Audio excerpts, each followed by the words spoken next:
bali ayun siya. Napakalaking makina.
Hello everyone, for today's vlog papakita ko sa inyo ang iba pang sample ng mga ginagawa ko dito sa South Korea. Para nga pala sa bago sa aking channel, ang trabaho ko is plastic manufacturing or yung tinatawag na plastic injection. Ang isa sa pinakamagandang trabaho dito sa South Korea. Ito nga palang gawa namin ngayon. Bali itong gawa ko ngayon is ito yung mga ginagamit na patungan sa mga kantin or sa mga restaurant. Yung patungan ng mga plato, ng mga pagkain, ito yun. Bali naka-assemble siya patong-patong. Pwede rin siya lagayan ng mga damit.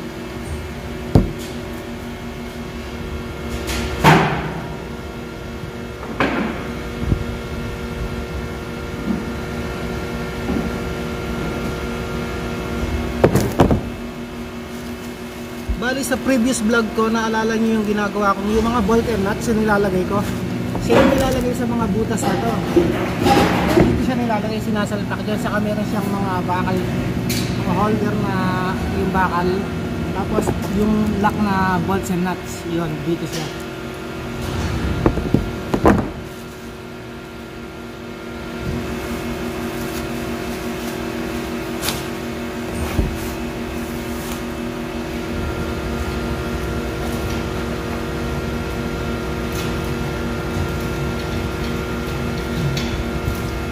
Bali ito lang tatanggalin. Medyo maginhawa itong trabaho na to kasi ito lang tinatanggal niya. Ayan. Hindi katulad sa ibang gawa ko dito, grabe. Minsan nakakapagod, maraming tinatanggal. Pero pag itong drill na to, maginhawa, hayahay ang buhay.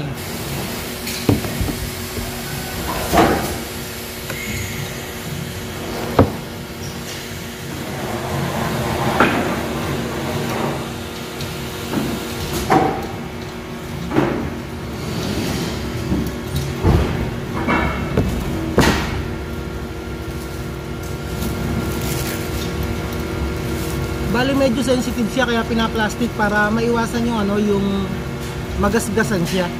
Kaya nilalagyan natin ng plastic.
Ayan siya, after kung tanggalin yung mga sobra niya, yung maliliit. Ayan, nilalagyan namin siya ng pabigat na bakal. Nilalagyan siya ng bakal para ano siya, yung hindi nakalundo na pababa. Kailangan medyo paangat siya, kaya nilalagyan ng mabibigat na bakal. Bali ano, mahigit 5 kilo rin bawat isang bakal na yan. Ayan. Ayan siya.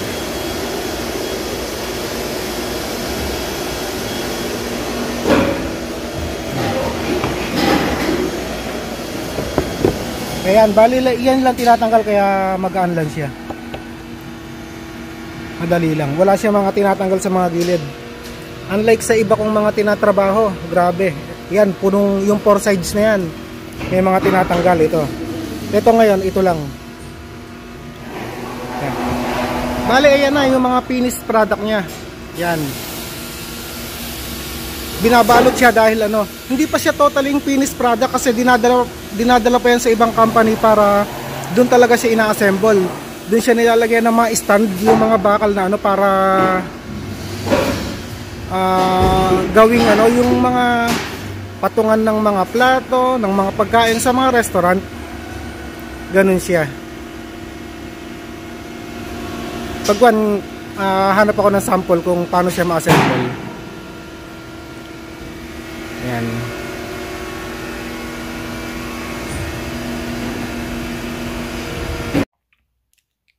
Ayan, bali guys, yan yung sample niya para siyang mga rack, ganyan. Ginagamit sa mga kantin. Or pwede ring patungan sa mga ano, sa bahay ng kung ano-ano. Yan, bali 2 layer lang siya. Pero pwede yan yung maraming layer. Yan, sample only.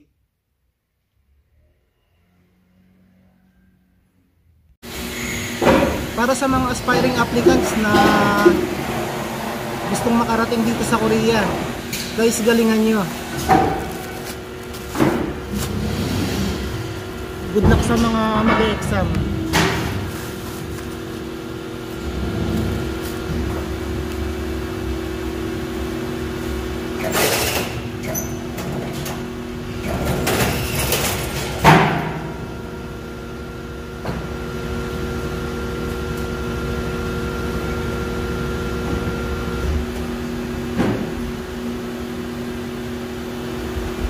Dati pangarap ko lang rin makapagtrabaho sa Korea, pero sa awa ng Diyos, yun, nandito na ako ngayon. Bali, matatapos na rin yung kontrata ko next year. Ang talagang end ng kontrata ko is April 13. Pero hindi na kami pwede umabot ng April 13 kasi ma-overstay na kami dito sa Korea.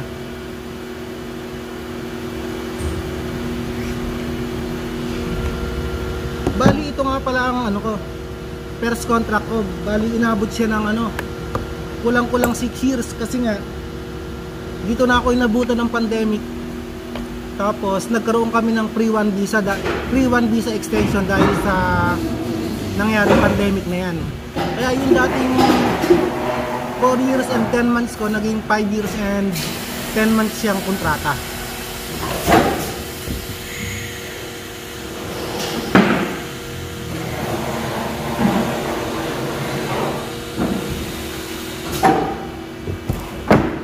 Napakabilis ng panahon, biruin nyo. Dati parang pinapangarap ko lang na ano, makapagtrabaho dito sa South Korea. Pero ngayon halos magpa 5 years and 10 months na ako hanggang April.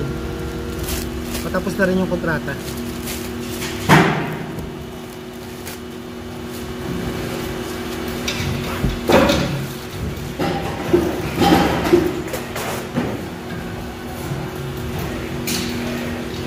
Napakasarap dito, napakaganda dito. Bukod sa 4 season nga na napakaganda, masasabi kong ang sahod talaga maganda. Depende kung magaling ka humawak ng pera. Saka depende rin siguro sa ano mo, sa lifestyle mo, kung malaki nga sinasahod mo. Kung yung lifestyle mo naman di ba, masyado kang maluho, wala rin. Pero masasabi kong wala pa rin talo.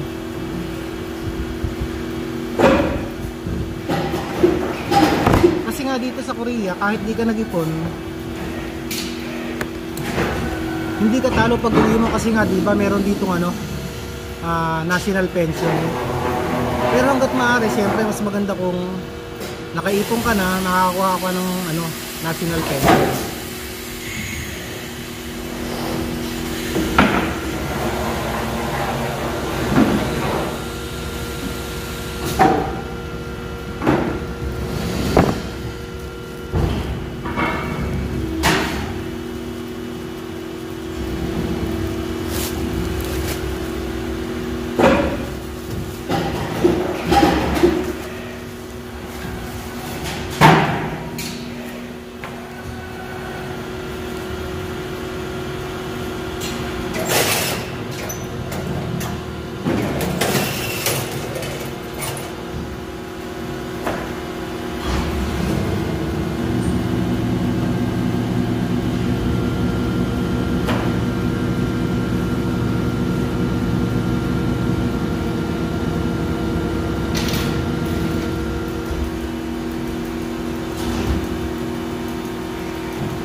Itong workplace na to, bali bago pa lang ako dito, mga ano pa lang rin, ilang buwan pa lang, kasi yung dating may hawak nito umuwi na sa bayan nila, ako ang pumalit dito.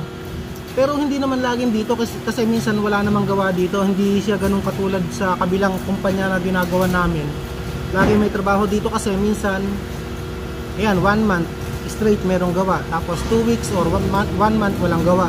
Pero depende sa dating ng ano, order ng mga kliyente. Minsan naman 1 buwan, 2 buwan.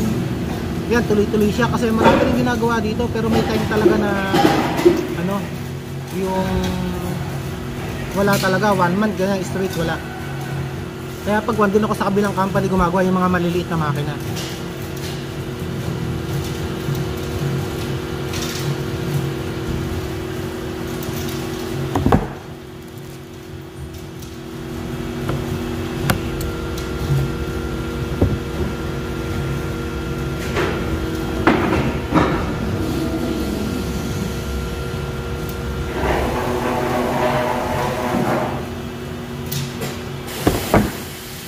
Sa place na to, yung malaking makina na to, hindi siya ganun kahirap na gawin, hindi siya ganun katrabaho kasi nga, yan, tulad yan, yung makina, ano na, robotic. Bali, hinihintay mo na nga lang yung katulad kanina, yung kukuhanin mo na lang, lalapit na lang sa yung product.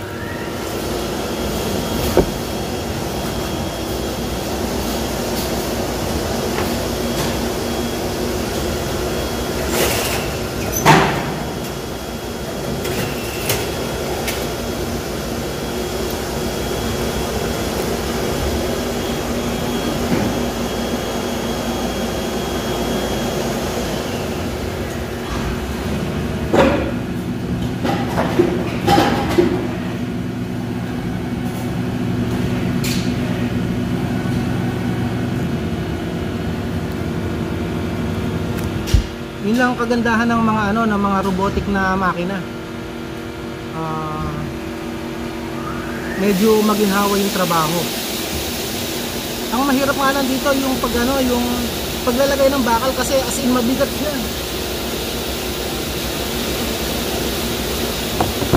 Yun bang paulit-ulit mo siyang ilalagay, pagkuhan, tatanggalin, medyo maano sa likod. Pero ganun talaga, kailangan natin magtsaga. Yan, robotic na siya kaya ano, ang ginawa.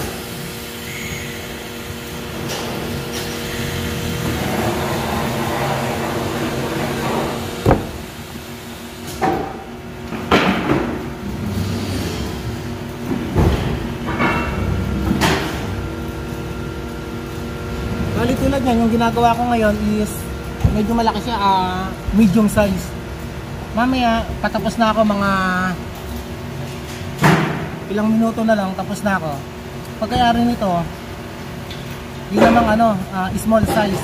Pagkayari ng small size, susunod naman is large. Kaya nga yung this month, bali halos 1 month akong gagawa dito. Hindi ko alam after nito kung pag may dumating na materyales, minsan kasi dire-diretso rin yung gawa dito.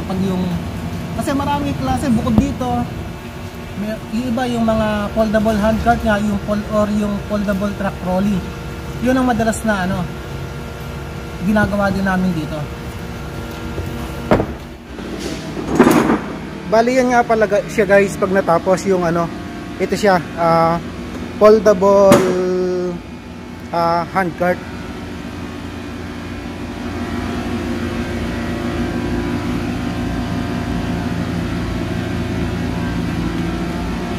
Ayan, yan ang finished product niya.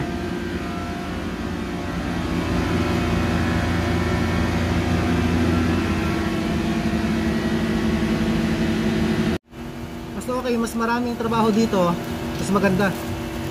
Maraming overtime. Mas maraming overtime, mas okay, maraming malaki sahod.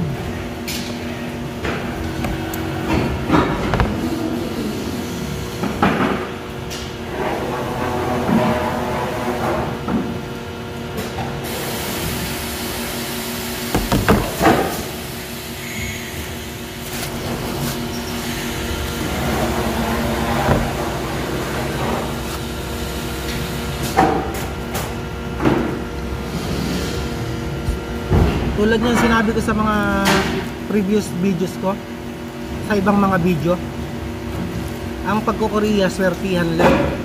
Pag pray nyo na ang mapuntahan nyo talaga is okay or magandang trabaho, maginhawa, at higit sa lahat, number 1 yung napakabait na employer.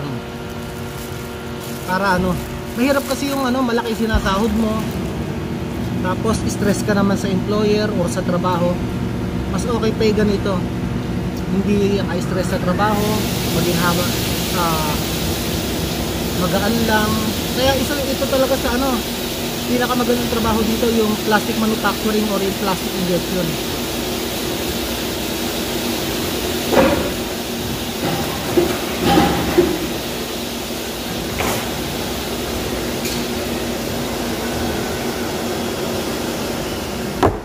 Siyempre higit sa lahat, pag-pray nyo na yung mapunta kayo sa isang mabait na amo.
Bali, ayan na guys, na lang, 2 piraso lang tapos na.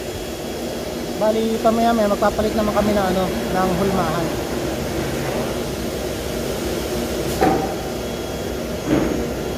Baka hindi ko na mai-record yung yung pagpapalit ng hulmahan kasi medyo busy rin nun.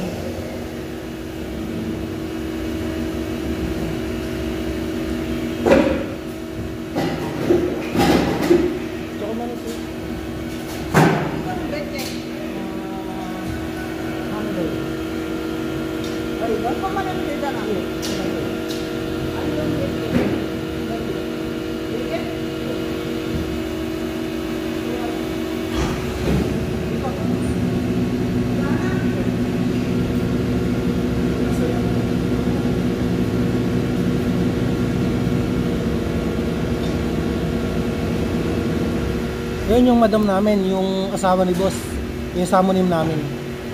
Bali guys, yan na, tapos na siya. Last na.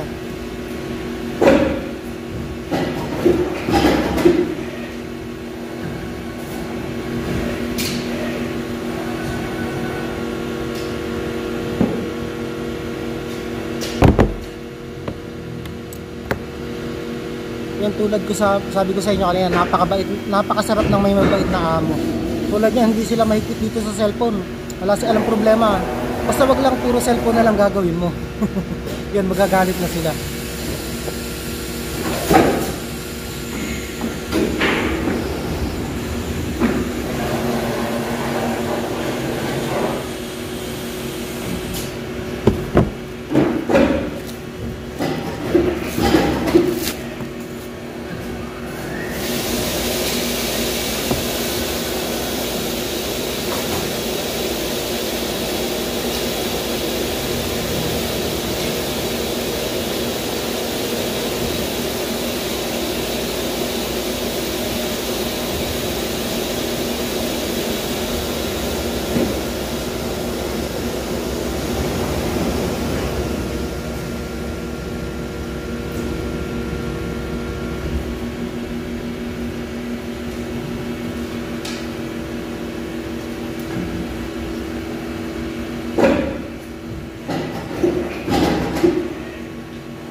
Yan na mga kabayan, bali tapos na ako.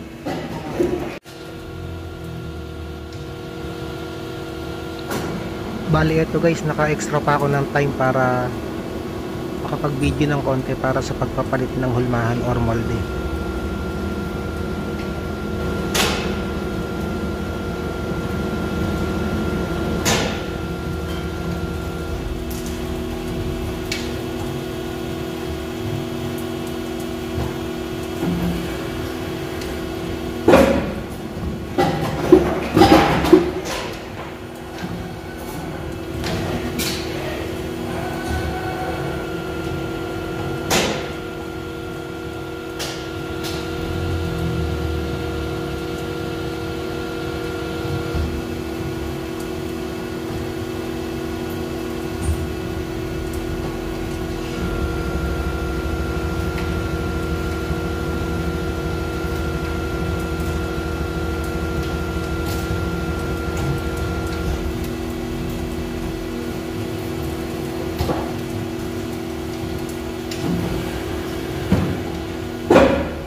thank you for watching guys, and see you again sa next video natin. Thank you for watching. Bye!